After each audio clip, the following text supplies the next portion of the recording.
نحمده ونصلي على رسول الکریم اما بعد۔ مولانا عثمان حسن زئی ہیں کراچی کے، اور مولانا الطاف صاحب ہیں مہاراشٹر کے، انڈیا کے۔ ان دونوں نے پوچھا ہے کہ ربیع الاول کی پہلی تاریخ کب ہے اور 12 ربیع الاول کب ہے؟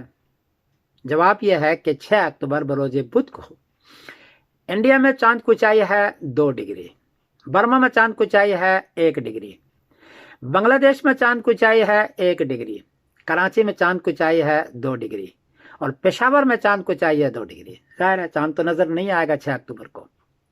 7 اکتوبر بروز جمعرات کو انڈیا میں چاند کی اونچائی ہے 11 ڈگری، برما میں چاند کی اونچائی ہے 11 ڈگری، بنگلہ دیش میں چاند کی اونچائی ہے 10 ڈگری، کراچی میں چاند کی اونچائی ہے 10 ڈگری، اور پشاور میں چاند کی اونچائی ہے 9 ڈگری۔ چونکہ چاند 9 ڈگری میں مشکل سے دوربین سے نظر آتا ہے، یہ طے ہے۔ 10 ڈگری میں چاند روئے تامہ ہونا شروع ہو جاتا ہے، 10 ڈگری میں چاند نظر آتا ہے آنکھوں سے۔ یہاں 11 ڈگری اور 10 ڈگری چاند ہے انڈیا، پاکستان، بنگلہ دیش اور برما میں، اس لیے 7 اکتوبر بروز جمعرات کو چاند نظر آئے گا، اور 8 اکتوبر بروز جمعہ کو پہلی ربیع الاول ہوگی۔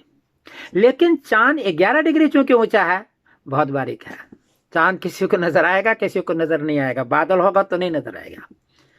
تو لیکن اگر کہیں چاند نظر آ جائے تو یہ سارے خطے والے اس گواہی کو لے لیں، اور 8 اکتوبر جمعہ کو ربیع الاول کی پہلی تاریخ کریں۔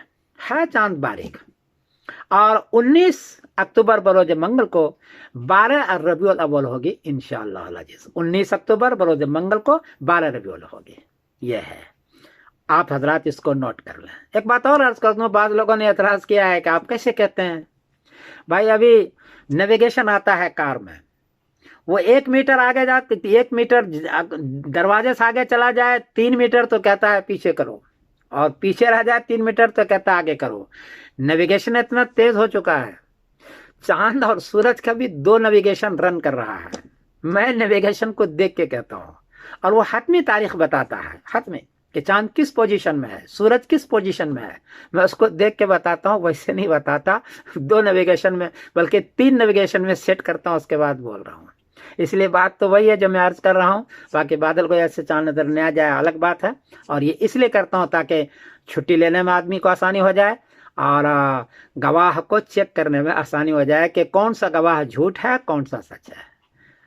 میں انشاءاللہ ایسا ہوگا۔ میں سمر الدین قاسمی بول رہا ہوں مانچسٹر انگلینڈ سے۔ السلام علیکم ورحمۃ اللہ وبرکاتہ۔